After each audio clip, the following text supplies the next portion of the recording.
এ যুবক বন্ধু, 25 বছর ধরে একটা মা, 25 বছর ধরে একটা মা সন্তানের পিছনে পরিশ্রম করে। আহা, আমি নিজে দেখেছি। আমি কামিল পাস করা পর্যন্ত মা আমাকে রান্না করে দিলেন। 3 বেলা রান্না করতেন মা। আমি কি পছন্দ করি মা বেছে বেছে খাওয়াইতেন। আপনি কি পছন্দ করেন মা বেছে বেছে খাওয়ান। সেই ছোট্টকাল থেকে 25 বছর পর্যন্ত একটা মা 3 বেলা আপনাকে রান্না করে খাওয়াইছে। ও মুরাদপুরবাসী, বুকে হাত দিয়ে বলেন তো 25টা দিন মারে কি রান্না করে খাওয়াইছেননি? তাহলে বলেন তো কি করে মার হক আদায় হলো? 25 বছর ধরে মা আপনার কাপড় ধুয়ে দিয়েছে। বলেন তো বিনিময়ে 25টা দিন আপনি মার কাপড় ধুইছেননি? না ধর নাই, আপনি ধুতে পারেন নাই। আপনার বাবা 40টা বছর ধরে পরিশ্রম করে করে রক্তগুলি পানি করে, আহা, চুল দাড়িগুলি তার সাদা হয়ে গেল। বলেন তো বাবা আর আজ লাঠি হাতে উঠে গেল। বলেন আপনি বাবার জন্য আপনি কি করেছেন? হয়তো একটা কাঠের লাঠি কিনে দিয়েছেন। তেমন আপনি আমি কিছুই খেদমত করতে পারি নাই। সাহাবী এসে বললেন, ইয়া রাসূলুল্লাহ, বাবা মা যদি বেঁচে মারা যায় তারপরেও কি বাবা মা হক পায়? নবী বললেন, হ্যাঁ হে সাহাবীরা, বাবা মার ইন্তেকালের পরেও বাবা মা, সন্তান যতদিন বেঁচে থাকে বাবা মা হক পায়, বাবা মা হক পায়। বলে হুজুর হক কি? প্রথম নাম্বার বাবা মার জন্য দোয়া করা, দ্বিতীয় নাম্বার বাবা মার আত্মীয় স্বজনদের সাথে সুসম্পর্ক বজায় রাখা। 1 নম্বরে নবী বলেন ওয়ালাদিন সলিহিন ইয়াদউ লাহু, নেক সন্তান দোয়া করবে। দোয়া দোয়া দোয়া দোয়া, ব্যাঙে হাত বাড়ায়া দোয়া করে আল্লাহর কাছে। আজকে ওরা কারা মুসলমানদের ভিতর থেকে দোয়া উঠাই দিচ্ছে বেদাতের ফতোয়া দিয়া? ওরাই হলো বর্তমান শয়তানের দালাল। কথা বলেন ঠিক কিনা? কোন সন্দেহ হতে পারে?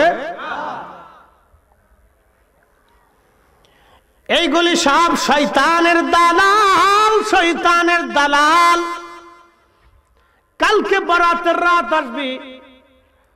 আল্লাহর নবী রাত্রিবেলা ঘুমানো, ঘুম থেকে উঠলেন। আম্মা জান আয়েশা হাত দিয়ে দেখলেন নবীজি নাই। বের হয়ে গেলেন। কোথায় গেল? খুঁজতে খুঁজতে জান্নাতুল বাকির কাছে গেলেন। বর্তমান রওজা শরীফ, রওজা শরীফ থেকে মাত্র 2 থেকে 3 মিনিট লাগবে, অথবা সর্বোচ্চ 5 মিনিট সময় লাগবে জান্নাতুল বাকিতে যেতে। আল্লাহর নবী জান্নাতুল বাকিতে দাঁড়িয়ে দোয়া করতেছেন, জিয়ারত করতেছিলেন রাত্রিবেলা। আম্মা জান আয়েশা দাঁড়িয়ে গেলেন। নবী বললেন, আয়েশা রে, তুমি কি মনে করছো আল্লাহ এবং তার রাসূল তোমার সাথে জুলুম করেছে? বলে, না ইয়া রাসূলুল্লাহ, ভেবেছি আপনি অন্য কোন স্ত্রীর ঘরে গিয়েছেন, আপনাকে খুঁজতে বের হয়েছে। নবী আমার ডেকে বলেন, আয়েশা তুমি কি জানো আজকের রাত কত বড় দামি? বলে, আল্লাহু রাসূলু আলাম, আল্লাহ জানে, নবী ভালো জানে। আল্লাহ জানে, নবী জানে, আল্লাহ জানে, নবী জানে, আল্লাহ জানে, নবী জানে। আমরা সুন্নিরা জানি আল্লাহ জানে, নবী জানে। কথা কর না কেন? আল্লাহ জানে, জোরে বলেন আল্লাহ জানে। 1.25 লক্ষ সাহাবীর আকীদা ছিল আল্লাহ জানে, নবী জানে। একসাথে বলবেন আল্লাহু আকবার। আল্লাহ জানে, নবী জানে। জোরে বলেন আল্লাহ জানে, নবী জানে। জোরে বলেন আল্লাহ জানে, নবী জানে। আর একসাথে বলেন আল্লাহ জানে, নবী জানে।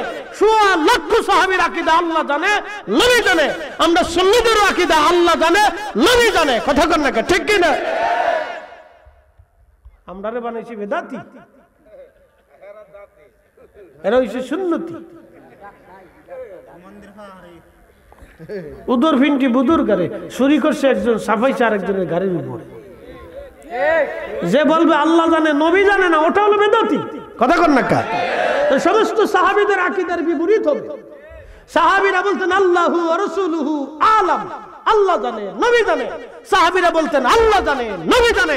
আমরা বলি আল্লাহ জানে, নবী জানে। কথা বলেন ঠিক কি না? এই আকীদার এই কথার বিরুদ্ধে কেউ যদি যায় তাহলে সে বেদাতি। কি জোরে বলেন, আরো জোরে বলেন, কি বেদাতি? অবশ্যই বেদাতি। খালি দাঁত নাই, ওর দাঁত মাজতে হবে, দাঁতে ভোগ লেগে গেছে, তার দাঁতে ভোগ লেগেছে। আরে ঘুমাইস কে মুসল্লি, জিম দিস দে, মিছিল দিতে দিতেছি, থাক। এ আল্লাহ, এই বয়সে এই পর্যন্ত ঘুমায় বসে থাকা, আমার কম বসে থাকতাম, বসে থাকলে তো আসন ঘুমাই, তোর ঘুমাই পড়ছি, মাঠ সারি নেই। আজকে আল্লাহ বক্তা বানাই দিচ্ছে, মার দোয়া আছে আর কি, মার দোয়া আছে। জীবনের একটা বিরাট অংশ আমি মসজিদের খেদমত করছি, আল্লাহ আমার খেদমত করার সুযোগ দিছে, আজান দিছি, পরিষ্কার করছি, ধুইছি। হ্যাঁ, আমার গ্রামের মসজিদ।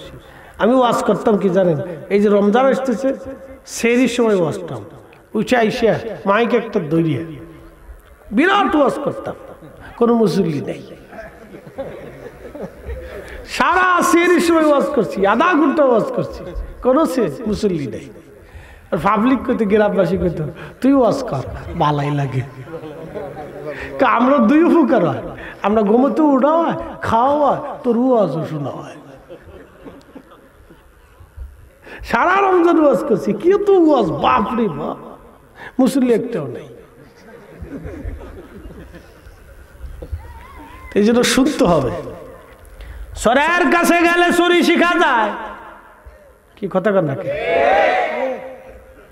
সিটারের কাছে গেলে সিটারি বিদ্যা শিখা যায়, অলির কাছে গেলে অলি হওয়া যায়, গাঞ্জুটির কাছে গেলে গাঞ্জা খাওয়া শিখা যায়, গায়কের কাছে গেলে গান শিখা যায়, বক্তার কাছে করলে বক্তা হওয়া যায়, আলেমের কাছে বসলে আলেম হওয়া যায়, জালেমের সোহবতে থাকলে জালেম হওয়া যায়। আপনি যেটা নিবেন এখন আপনার ইচ্ছা, ঠিক কিনা? মুসলমান, আম্মা জান আয়েশা সিদ্দিকা ডাক দিয়ে বললেন, হুজুর আল্লাহ জানে, নবী জানে। নবী বলেন, আয়েশা রে, আজকের রাত্রে আমার আল্লাহ আমার উম্মতের সব উম্মতকে মাফ করে দিবে, কিন্তু দুই শ্রেণী আল্লাহ মাফ করে না। এক নম্বর মুশরিক, যারা পাথরের সামনে সেজদা দেয়, প্রতিমার সামনে সেজদা দেয়, গাছের সামনে সেজদা দেয়, আল্লাহ তাদেরকে মাফ করে না। দুই নম্বর আও মুশাহিন, যারা হিংসা করে, আল্লাহ তাদের মাফ করে না। হিংসুইটা হিংসুইটা হিংসুইটা হিংসা হিংসা, ও ভালো খাইলে হিংসা করে, ও বিদেশ গেলে হিংসা করে, এর পয়সা বেশি হলে হিংসা হলে, ওর জমির ধান বেশি হলে হিংসা করে। কিছু মানুষ আছে হিংসা করে, জমির দাম বেশি হলে, ধান বেশি হলে হিংসা করে, পোলাপান বিদেশ গেলে হিংসা করে, ভালো বাজার করলে হিংসা করে, বেডিদের হিংসা হলো আর এক বেডি ভালো কাপড় পরলে হিংসা করে। আর যদি বউয়ের সামনে অন্য বেডির প্রশংসা করেন তো কাজ হয়ে গেছে, তো শেষ। জীবনে কাজ কোনোদিন করবেন না, নিজের বউয়ের কাছে অন্য বেটির প্রশংসা করবেন না, সাবধান। তো মনে করুন যে আপনার মৃত্যুর আগ দিন পর্যন্ত খোঁটা শুনতে হবে, এটার জন্য আপনি রেডি থাকতে হবে, পিঠে সালা বাঁধতে হবে, নাহলে কানের ভিতরে তুলা দিয়ে রাখতে হবে। শুনবেন কিন্তু সোনার বান ধরবেন না, শুনে যাবেন, এই পেছতে শুনবেন, এই পেছতে বাইর করবেন, কিন্তু মৃত্যুর আগ দিন পর্যন্ত খোঁটা আপনাকে শুনতে হবে। আমি একদিন শুধু বলছিলাম যে কি রান্না করে ঘোরার ডিম, ওই যারা মাহফিলে দাওয়াত করে না, ওই মহিলারা আমার খুব যত্ন করে রান্না করে খাওয়ায়। অহনো কহে বেডিকের রান্না খাওকে যাও, এখনো কয় যদি একটু মুসুর দেই, এখনো কয় এনার মুসুর টুসুর দেই না, আর খালি একটু ফার্ম পট্টি দিয়ে চলে আসি। আর কি করবো, আমি তাই দেশে দেশে ফার্ম না দেখি তা করতাম, ফার্ম ফুম দিয়ে ঠান্ডা রে কিছু না, খুব ভালো বিরাট। মেডিকেলদেরকে যত ফার্ম মারবেন তত ফুলে, ফার্ম দিলে ফুলে। আর দুনিয়া তো আসার মিনাল ফার্ম, যত ফার্ম দিবেন তত ফুলবে এরা। আর যদি একবার দুর্নাম করেন তো আর খাজ হয়ে গেছে, যুদ্ধ লেগে যাবে। মহিলারা ফার্মে খুশি হয়। আল্লাহ রাসূল এই জন্য বললেন, শোনো, তোমাদের স্ত্রীদের সাথে যদি ঝগড়া হয় তাহলে সাবধান, মারামারি করো না। তো কিতা করতা, প্রথমে এই আগে তার বোঝানোর চেষ্টা করো, যদি না বুঝে তাহলে কথা বন্ধ করে দাও, যদি তাও না বুঝে তাহলে বিছানা আলাদা করে দাও, যদি তারপরেও ঠিক না হয় তারপরে এই মুরব্বী ডেকে এনে তোমরা একটা পরামর্শ করো। কিন্তু আগেই আঘাত করা যাবে না, তালাক তালাক এটা কোয়া যেত না।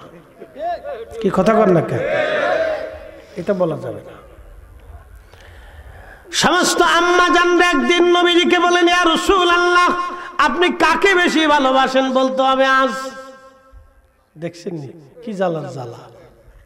সব আম্মা জান, আমাদের মা 11 জন, কতজন মা ছিল? 11 জন আম্মা। আল্লাহু আকবার কর। আমাদের 11 জন আম্মা ছিল। একসাথে বলবেন আল্লাহু আকবার। যারা কয় যে আমরা রসুলের মতো, রসুল আমরার মতো, আমি আমার ওই হাসনাবাদের জুমা একদিন দাঁড়ায় বললাম যে শোনেন, আপনার আমার মসজিদে তো সব এটা ওইটা বেশি আর কি, ঠিক আছে, কয়া যেতেন, হ্যাঁ তারপর আর শুনে এরা লোক বেশি আর কি, তো কিন্তু আমার খুব মহব্বত করে। তা বলতে আমি বললাম যে শোনেন, আপনারা তো বলেন রসুল আপনাদের মতো, তাহলে এক কাজ করে, আল্লাহ নবীর 11 জন স্ত্রী, আমার 11 জন মা ছিল, তো আপনারা 11টা করে বিয়ে করেন, যদি 6 মাস পরে বুড়িগঙ্গার পানির ভিতরে আপনাদেরকে না চুবায় তাহলে আমি খতিবগিরও ভাত দিব আর হাতে চুরি ভরবো। কথা খারাপ করছি ভাই? আল্লাহ নুরুল ইসলাম ফারুকী সাহেব মারা গেছে, আল্লাহ তার বেহেশত নসিব করুক, বেচারা হত্যা করছে, শহীদ হয়েছে। তো মনোযোগ দেন। একদিন ওনার ওয়াজ শুনতেছিল, গল্প করতেছে, আমি যখন সৌদি আরবে চাকরি করি তো তখন দেখি এক আরবি আর এক বাঙালি দূরে ভিডিও করতেছে।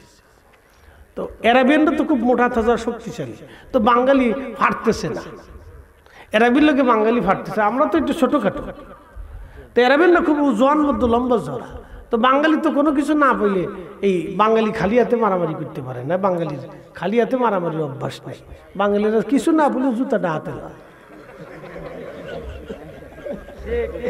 কি কথা করলে, কিছু না পাইলে কোটা কেদা হাতে লয়, জুতা যাই হোক, সিরা হোক আর ভাঙ্গা হোক আর সুরা হোক, প্লাস্টিক হোক আর সামরা হোক, যা জুতা হোক এটা হাতে লইব, যা করে খোদা আজকে জুতা লইলে দাঁড়া। তো বাঙালি জুতা লইয়া এই আরবের ফিটাইতেছে, তো জুতার ভিডিও দেখে এরাবিনে দাঁড়ায় দাঁড়ায় হাসে, যত ভিড়ায় তত হাসে, যত ভিড়ায় তত হাসে। ফারুকী সাহেব বলে, আমি দৌড়ে যাই, বলতেছি আরে তোরে ভিড়াচ্ছে জুতা দিয়ে, তুই হাসুস কে? কত কাপুরুষ। বলে কেমন কাপুরুষ? কাপুরুষ না, ও জুতা দিয়ে পিটাইতেছে। জুতা দিয়ে পিটাইলে কাপুরুষ কেমনে? কয় শোন, আমার অনেকগুলি বউ আছে, আমার বউরা মাঝে মধ্যে আমার জুতা দিয়ে পিটায়, আমার অনেকগুলি বউ, আমার বউরা আমার মাঝে মধ্যে জুতা দিয়ে পিটায়। তো হ্যাঁ, বেহির মহিলারা জুতা দিয়ে পিটায়, ওরা কিছু না হয়ে জুতা দিয়ে পিটায়, তো অত যে জুতা দিয়ে পিটাইতেছে তো তো বেডি বেডি বেডি। আর আমি কত মহিলা কাপুরুষ, ও জুতা দিয়ে আমার পিটাইতেছে। তার মানে বোঝা গেল এরা বেনটা বেশি সুখে দেয়, সেটাও বউয়ের গুতুনি টুটুনি খায়, ফিরেনি খায়, বেশি বালা দেয়। এই জন্য কবি একজনে লিখছিল, নিম তিতা তেঁতুল তিতা, তিতা পানের জ্বর, তার সাথে অধিক তিতা 203-এর ঘর রে, 203-এর ঘর। যে দুনিয়াতে 2 বিয়ে করছে এ দুনিয়ার থেকে জাহান্নাম দেখে গেছে, কারে কয়? ও জান্নাতের চেহারা দুনিয়ার থেকে দেখে নাই। প্রিয় উপস্থিতি হাজিরিন, খুবই মনোযোগের সাথে কথাগুলি শুনবেন। আজ অনেক দূর পর্যন্ত আপনাদেরকে নিয়ে, রাত বেশি বিদায় আপনাদেরকে নিয়ে একটু মহব্বতের হাসি করতেছি। আল্লাহ নবীকে সমস্ত আম্মা জান্নাত বলেন, ইয়া রাসূলুল্লাহ, আপনি বলেন আপনি কাকে বেশি ভালোবাসেন? নবী তো আর মিথ্যা বলবেন না, ডাক দিয়ে বলেন, বিবিরা, আগামীকাল ফজরের নামাজের পরে আমি সবাইকে বলবো কাকে মহব্বত করি। আল্লাহ নবী কথা বললেন, সব আম্মা জানরা চলে গেল। আল্লাহ নবী রাত্রিবেলা কিছু খেজুর নিলেন, আম্মা জান আয়েশার ঘরে এসে বললেন, একটা খেজুর দিয়ে বললেন, আয়েশা আমি তোমাকে মহব্বত করি। আম্মা জান উম্মে হাবিবার ঘরে যায় বললেন, হাবিবা আমি তোমাকে মহব্বত করি, একটা খেজুর দিলেন। আম্মাজান সাউদার ঘরে যা বললেন, সাউদা আমি তোমাকে মহাব্বত করে একটা খেজুর দিলেন। আম্মাজান সালমার ঘরে যা বললেন, সালমা আমি তোমাকে মহাব্বত করে একটা খেজুর দিলেন।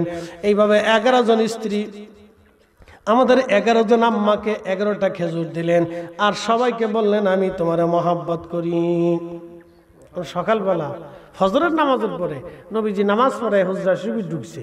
ঢোকার সময় সব আম্মাজানরা নামাজ কালাম পড়িয়া আল্লাহ নবীর সামনে দাঁড়ায় বলি, ইয়া রাসূলুল্লাহ আপনি বলেন আপনি কাকে মহব্বত করেন। বলতে চাইছিলেন ফজরের পরে আমরা আইছি। আল্লাহ নবী মুস্কি হাসি দেখায়, কালকে রাত্রে যারে খেজুর দিছি তারে মহব্বত করি।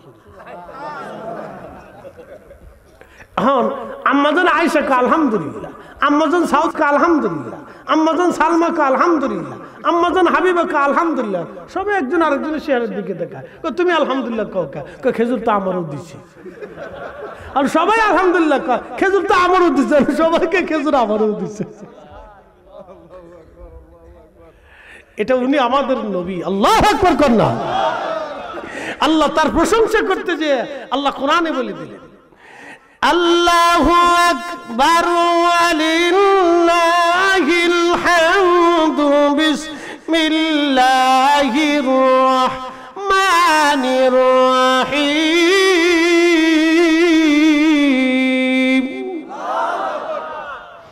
ওয়া ইন্নাকা লাআলা খুলুকিন আযীম।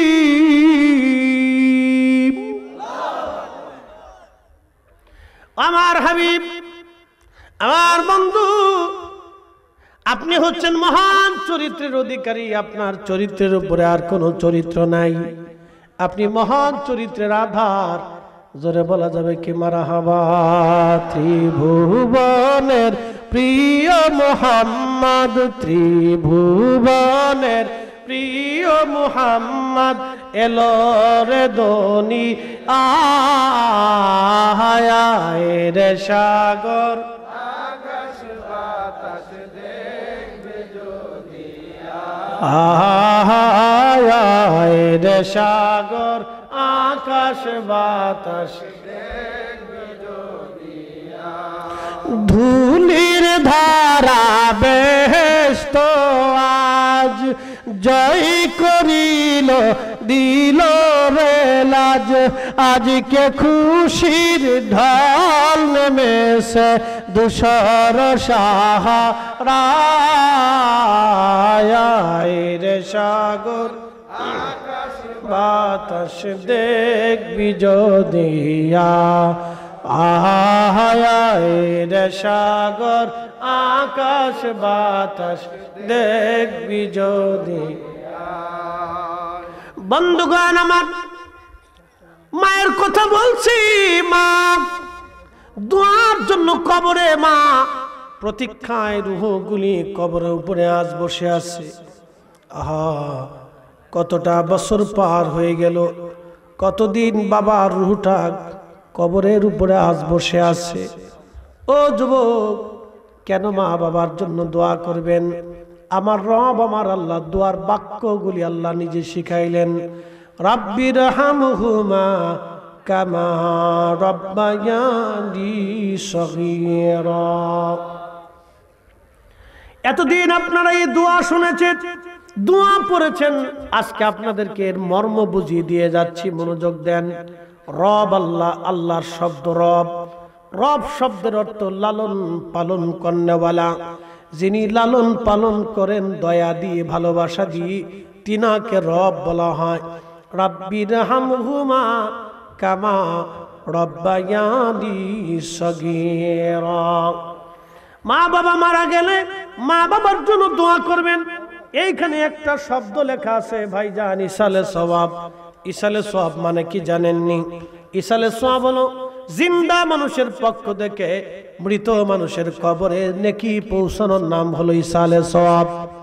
জিন্দা মানুষের পক্ষ থেকে মৃত মানুষের কবরে নেকি সওয়াব পৌঁছানোর নাম হলো ইসালে সওয়াব।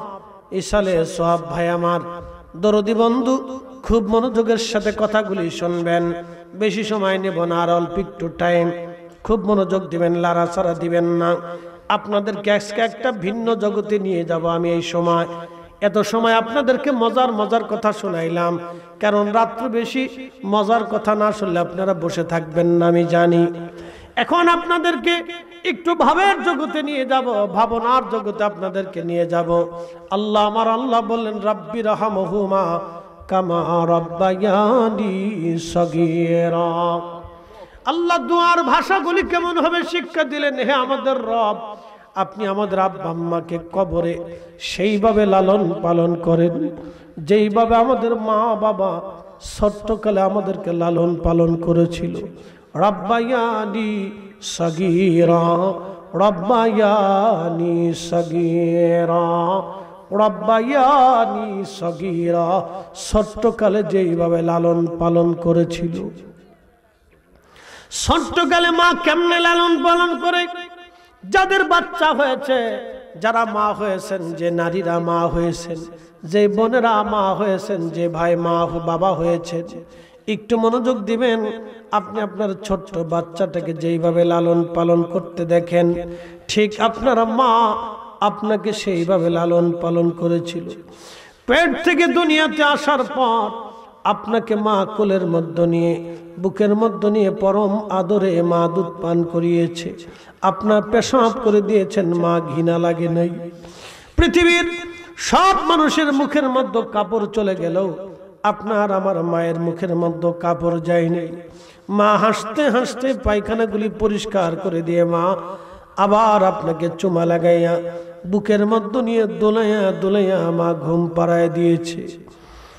আর যুবক বন্ধু, পর্দার আড়ালে মা বোনেরা শুনে যাবেন, মা আমার, বোন আমার, শ্বশুর শাশুড়ির সাথে ঝগড়া করবেন না। তারা মুরব্বী, দুটা কথা বললেও এটা হজম করে নিতে হয়।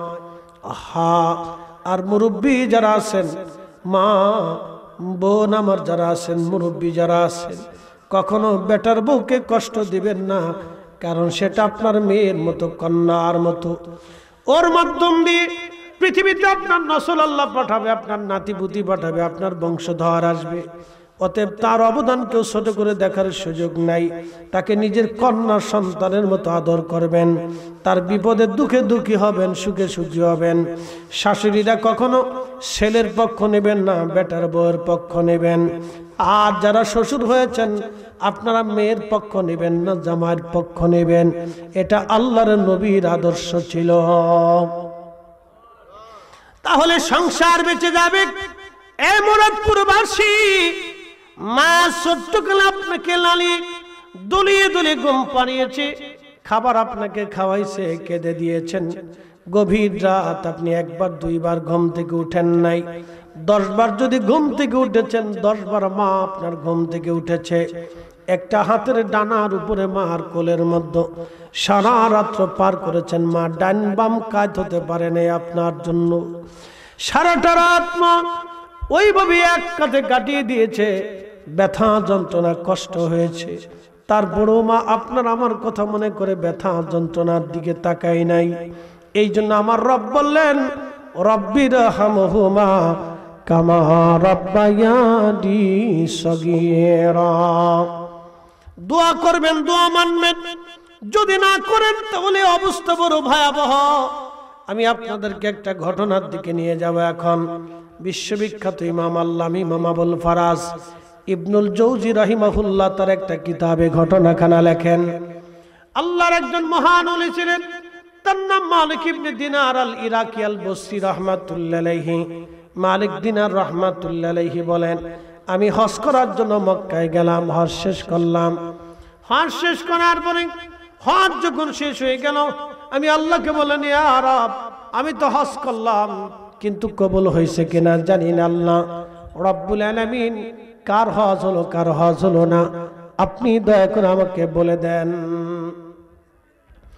মালিক দিনার রাত্রিবেলা ঘুমায়, আমার রব আমার আল্লাহ স্বপ্ন দেখে বলে, মালিক, আমি সবার হজ কবুল করেছি, সবাইকে আমি আল্লাহ মাফ করে দিয়েছি, কিন্তু একজনকে আমি আল্লাহ মাফ করি নাই। আল্লাহ, তার নাম কি? বলে, তার নাম হচ্ছে মুহাম্মদ ইবনে হারুন সমরকন্দি নামক একজন। আমি আমার বান্দারে মাফ করি নাই, তার হজ কবুল করি নাই, তার দোয়া কবুল হয় নাই। মালিক ইবনে দিনার চিন্তায় পড়ে গেলেন, ব্যাপার কি? তার হজ হলো না, দোয়া কবুল হলো না, লোকটার সাথে সাক্ষাতের দরকার, তার পরিচয়টাও নেওয়ার দরকার। হযরতে মালিক ইবনে দিনার আল ইরাকি বললেন, আমি সারা রাত্র হেরেমে নামাজ পড়লাম, ফজরের নামাজ পড়লাম হেরেমে। নামাজ শেষ করার পরে আহলে মক্কার যারা আসছিল, আমি তাদেরকে বললাম, ও মক্কাবাসী, তোমরা কি মুহাম্মদ ইবনে হারুন সমরকন্দি নামক কাউরে চিনোনি? মক্কাবাসীরা বলল, হ্যাঁ আমরা তারে চিনি, সে অনেক বড় বুজুর্গ, আজকে 40 বছর ধরে হেরেমে মাকাম ইব্রাহিমে এসে সারা রাত্র নামাজ পড়ে, মাগরিবের সময় বসে, ফজরের সময় শেষ করে। 40 বছর ধরে তাকে মাকাম ইব্রাহিমে ইবাদত করতে দেখেছি, একটা রাতের জন্য সে কখনো কাজা করে না। 40 বছর ধরে সে এইভাবে আছে। একবার জোরে বলা যাবে কি আল্লাহু আকবার। তেলের গাড়ি তেলে চলে,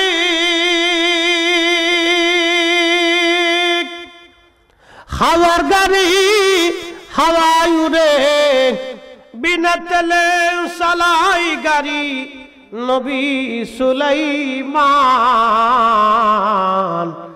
আমরা সেই মুসলমান, আমরা সেই মুসলমান। আরে মুহাম্মদ ইবনে হারুন সমরকন্দি 40 বছর ধরে মাকাম ইব্রাহিমে নামাজ পড়ে, কিন্তু তার দোয়া কবুল হলো না, হজ কবুল হলো না, আল্লাহ তারে মাফ করলো না, কিন্তু সবাইকে মাফ করলো। লোকেরা বলল, হুজুর সে এত বড় আবিদ, 40 বছর ধরে রোজা রাখে, আর মক্কার একটা বিরান ভূমি আছে, এই বিরান ভূমিতে একটা গাছ আছে, এই গাছের নিচে যাইয়া সারাদিন আল্লাহর ইবাদতে কাটায়, মাগরিব থেকে ফজর পর্যন্ত হেরেমে মাকাম ইব্রাহিমে কাটায়। হযরতে মালিক ইবনে দিনার রাহিমাহুল্লাহ চিন্তা করলেন, তাহলে তার সাথে কথা বলতে হবে।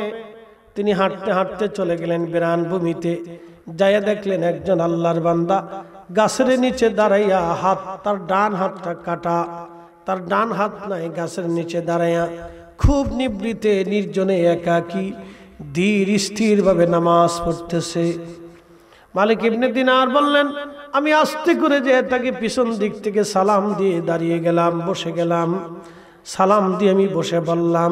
সে ধীর স্থির ভাবে দীর্ঘ সময় নিয়ে 2 রাকাত নামাজ পড়ে সালাম ফিরাইয়া আমার সালামের জবাব দিয়ে বলল, আল্লাহর বান্দা, কি পরিচয় আপনার? চিনলাম না, আপনি আমাকে কেন সালাম দিলেন?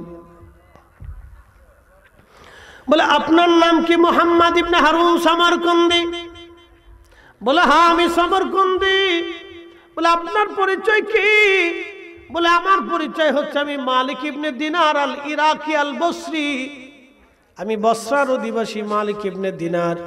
তখন সমরকন্দি ডাক দেয়, বলে, হুজুর আমি আপনার চিনছি, আপনি জমানার জাহিদ, জমানার অনেক বড় আল্লাহর ওলি, দিনহীন হয়ে দুনিয়া বিরাগী হয়ে আল্লাহকে পাওয়ার জন্য আল্লাহর পথে আপনি বের হয়ে গেছেন, আপনি দুনিয়া বিরাগী একজন জাহিদ। মালিক ইবনে দিনার বললেন, না আমি আর কি জাহিদ হলাম, পৃথিবীর শ্রেষ্ঠ জাহিদ হলো হযরত ওমর ইবনে আব্দুল আজিজ, মুসলমানদের দ্বিতীয় ওমর, যিনি খলিফা হওয়ার পরেও, রাজত্ব নেওয়ার পরেও তিনি দুনিয়ার কোনো সম্পদ রেখে যান নাই, সব আল্লাহর পথে দান করে দিয়ে দিনহীন মুসাফির হয়ে আল্লাহর কবরে চলে গেছেন। তিনার চাইতে বড় জাহিদ আর দুনিয়াতে কেউ নাই। আমি তো জাহিদ না, আল্লাহর ওলিরা মুজাহাদা করেন, মুজাহাদা বলে দুনিয়ার সমস্ত সম্পদকে রাহে লিল্লাহ আল্লাহর জন্য করে দিয়ে যান।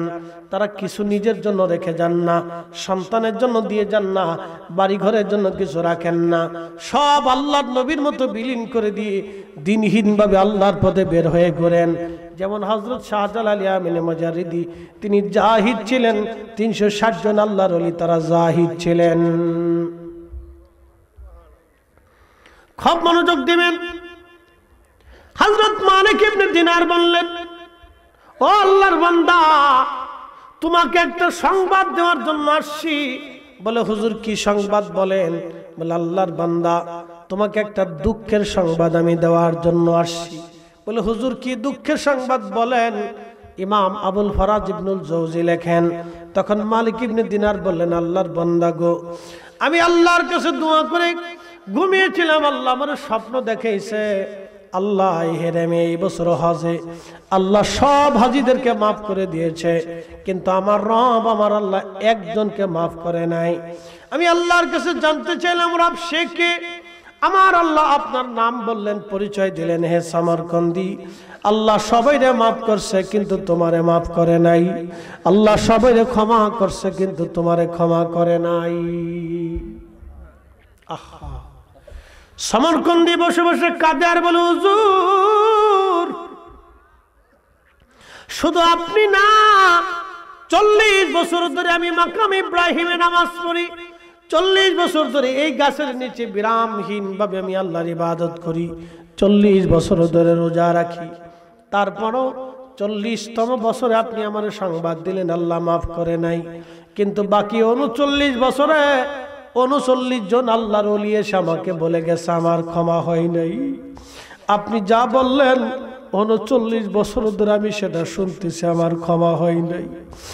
আজকে 40 বছরে আমি জানতে পেরেছি আমার ক্ষমা হয় নাই, আমার দোয়া কবুল হয় নাই, আমার হজ কবুল হয় নাই,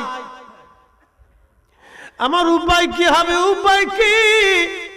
আমার কি ক্ষমা হবে না? মালিক ইবনে দিনার বললেন, আল্লাহর বান্দা, তাহলে বলো তুমি জীবনে কি ভুল করছিলা, কি অন্যায় করছিলা?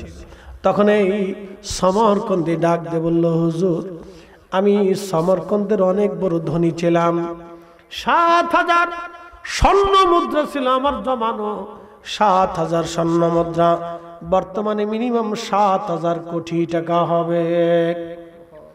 7000 স্বর্ণ মুদ্রা ছিল আমার, এই বিরাট বড় অঙ্কের মালিক ছিলাম আমি, 12 জন দাসীবাদী ছিল, আর আমার বিরাট বড় জমিদারি ছিল সমরকন্দে। হুজুর আমি মদ পাইছিলাম, নেশা করতাম, শাবানের শেষ রাতেই, যে শাবান মাস, শাবান মাসের শেষ রজনী, শাবানের শেষ রজনীতে আমি মদ পান করে মাতাল অবস্থায় বাড়ি আসছি। বাড়ি যখন আসলাম, আমার মা আমার উনুনে চুলার পাশে বসে বসে রান্না করতেছিল।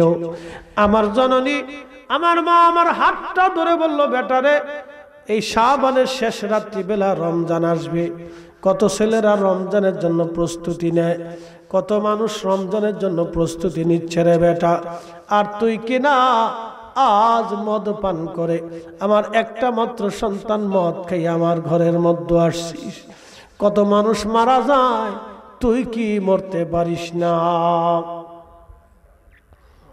হুজুর এই কথা বলার পরে আমি নেশাগ্রস্ত ছিলাম, আমার জিদ এসে গেল, শয়তান আমাকে ধোঁকা দিল। ওই অবস্থায় আমি আমার মাকে ঘুষি মারতে লাগলাম, আমি আমার মাকে মারতে লাগলাম। হুজুর মা রাগান্বিত হয়ে আমাকে আরো বকাঝকা যখন করলো, আমার জিদ আরো বেশি উঠে গেল।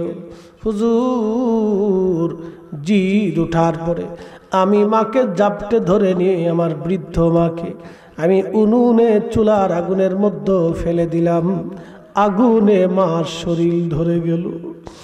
আমার স্ত্রী আমাকে ধাক্কা নিয়ে আমাকে রুমের মধ্যে নিয়ে ঘর তালা মেরে দিল। হুজুর নেশাগ্রস্ত অবস্থায় আমি অজ্ঞান হয়ে পড়ে রইলাম। সারা রাত আমি অজ্ঞান হয়ে ঘুমের মধ্যে পড়ে রইলাম। সকালবেলা নেশার ঘোর যখন কেটে গেল, আমি আমার স্ত্রীকে বললাম, বিবি দরজা খোলো।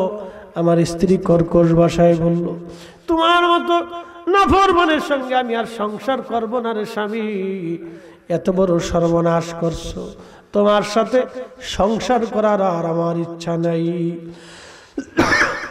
আমি বললাম, কারণ কি? কি হয়েছে রে? বিবি ডাক দিয়ে বলল, স্বামী তুমি আজকে রাত্রিবেলা তোমার মাকে আগুনের মধ্যে পুড়িয়ে মারছ রে স্বামী। যে তার মাকে আগুনে পুড়ায় মারে এমন নাফরমানের সাথে আমি আর সংসার করব না। আমার তালাক দিয়ে দাও, আমি চলে যাব। আমি পাগল পারা হয়ে বললাম, বিবিরে বলিস কি? আমি ঘরের দরজা ভেঙে বের হইয়া উনুনের পাশে যায় দেখি মা দুনিয়াতে নেই। মার শরীর একবার আগুনে পুড়ে কয়লার মতো হয়ে গেছে। মা নাই রে, মা নাই। হুজুর আমি পাগল পারা হয়ে গেলাম। আবার আমি করলাম কি? আমার জীবনের সর্বনাশ করলাম কি? যে মা পেটে ধারণ থেকে আমাকে বড় করা পর্যন্ত কষ্ট সহ্য করেছে, কত যন্ত্রণা মাকে দিছি, একটা দিনও মা আমাকে লাথি মেরে ফেলে দেয় নাই। আজকে সাধারণ একটা কথার জন্য মাকে আগুনের মধ্যে ফেলে দিলাম। আমার জীবনে হলো কি? সর্বনাশ হয়ে গেছে। আমি করলাম কি? কি ভুল আবার হয়ে গেল? আজ হায় হায় সর্বনাশ হলো।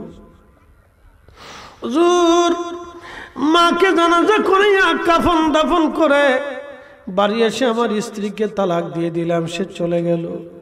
হুজুর আমি চিন্তা করলাম আর দুনিয়াতে দুনিয়া করব না। আল্লাহ আমি আমার ৭,০০০ দাসীবাদী যারা ছিল সবাইকে বিদায় করে দিলাম, মুক্ত করে দিলাম। আমার সমস্ত সম্পদগুলি আমি গরিব মানুষ ডেকে ডেকে এনে এনে দান করে দিলাম। ৭,০০০ স্বর্ণ মুদ্রাগুলি আমি আল্লাহ রাস্তায় গরিব মিসকিনকে দান করে দিলাম। যদি আমার রব আমার আল্লাহ আমারে মাফ করে দেয়। হুজুর তারপরও মনের আশা কবুল হয় না, মনের আশা পূরণ হয় না। আমি তখনও বুঝছি সামান্যতে আমার আল্লাহ আমারে মাফ করে নাই।